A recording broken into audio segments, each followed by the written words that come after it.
Good afternoon, class. Now take your seat.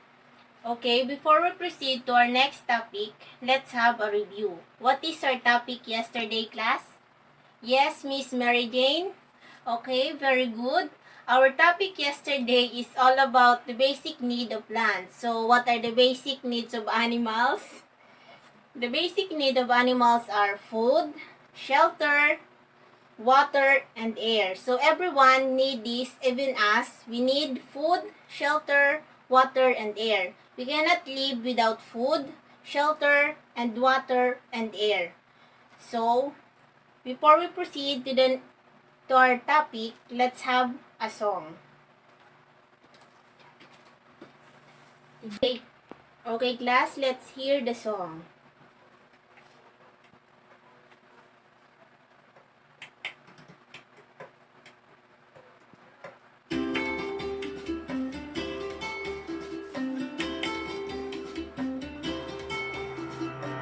I'm gonna tell you all about the plants, all of the parts and how they grow. Now just sit right down and enjoy the song. Your lesson starts right now and here we go. There's a root that absorbs the water. It helps plants to stand up tall. The roots form a stem and the stem supports the plant. Oh, it sends nutrients to them all. And then there's leaves, so important. The leaves capture all the sun. Then leaves make food to form a flower. Oh, now all the plants can reproduce.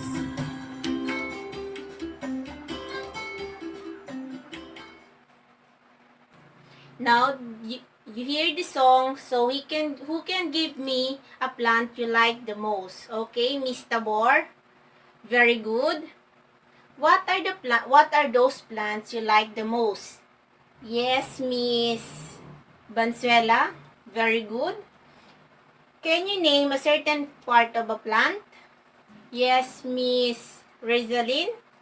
Very good, class. Now, let's proceed to our topic.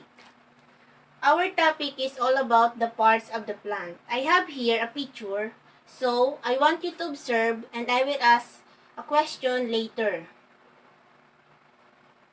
So, here is the picture, class. Observe and I will ask question later. Did you finish observing, class? Okay, I will now ask a question. What do you see in the picture? Yes, Miss Bansuela. Very good. What can you say about the picture, class? Yes, Miss Toledo. Very good. What part of plant can you see in the picture? Very good. Now, let's clap our hands for your good performance, class. Now, let's proceed to our group activity. I have here the envelope and then I will give it to you and each group will have. What will you do is, there is a picture inside this envelope and you will color it and afterwards, you will post it and you will describe or tell what part of the plant it is. Did you understand, class? Very good. Now, let's proceed to our discussion.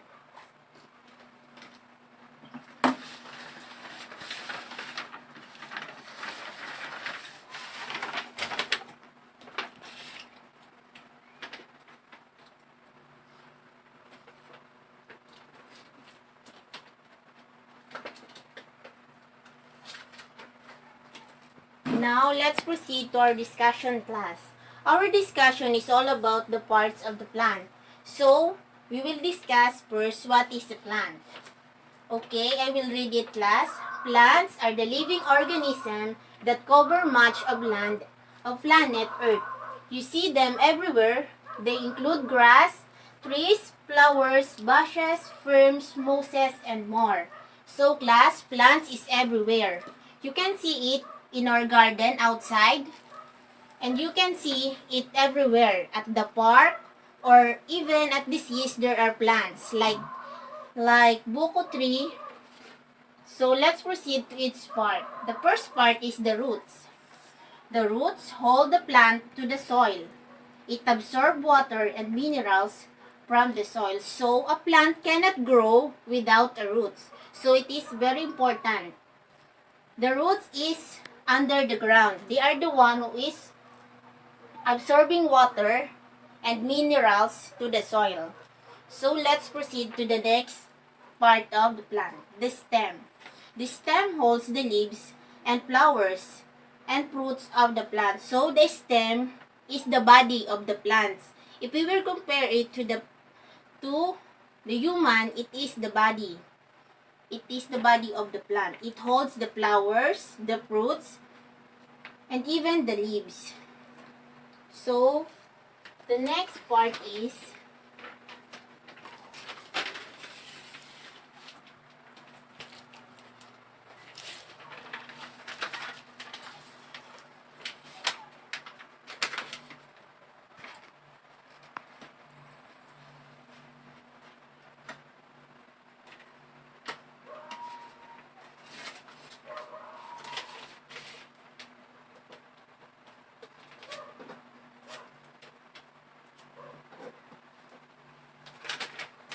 So the next part, class, is the leaves.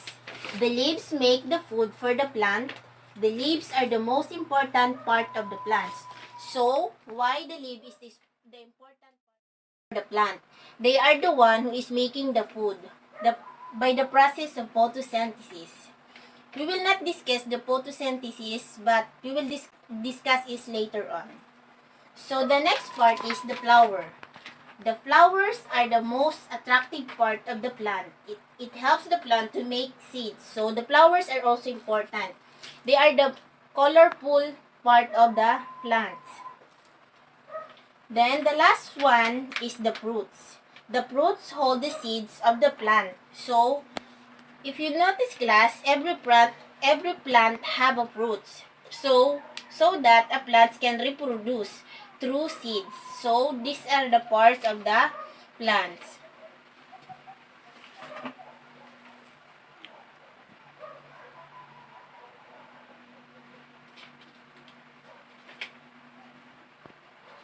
Let's proceed in generalizing our lesson. So I have here a picture, and you will give me the description of each part.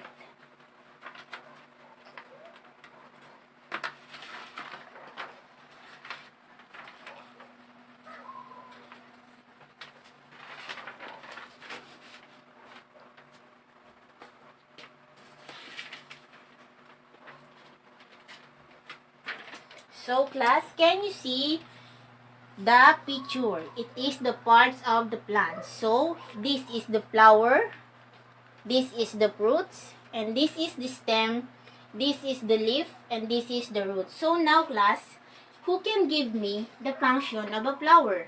Yes, Miss Tabor. Very good. Let's clap our hand. Who can now give the function of the stem? Anyone, class? Yes, Miss Toledo. Very good. How about the fruits? Yes, Miss Benzuela. Very good. How about the leaf? What is the function of a leaf? Yes, Miss Vargas. Very good. How about the roots? Yes, Miss Domenica. Very good, class. You listen really well in our topic. Let's clap our hands. Now, I will ask you a question. What will happen to the earth if there's no plant, class? Anyone? Yes, Miss Catherine. Very good. Now, class, what will happen to the earth if we don't have plants is we cannot breathe, and we will all die because plants give us oxygen. They give us air, clean air to breathe. So without plants, we will all die because the air we will be breathing is poisonous. Did you understand, class? So now, how can we take good care of our plants? Anyone who can give Yes, Miss Mary Jane.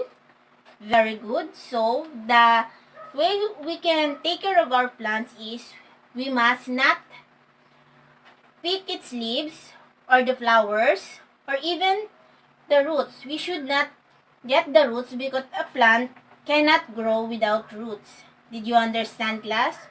We can also take care of our plants by giving water and cultivating its soil. Did you understand, class? Very good. Now, this is your assessment if you really understand our lesson. I will give you 5 minutes to answer it. Did you understand, class? Very good.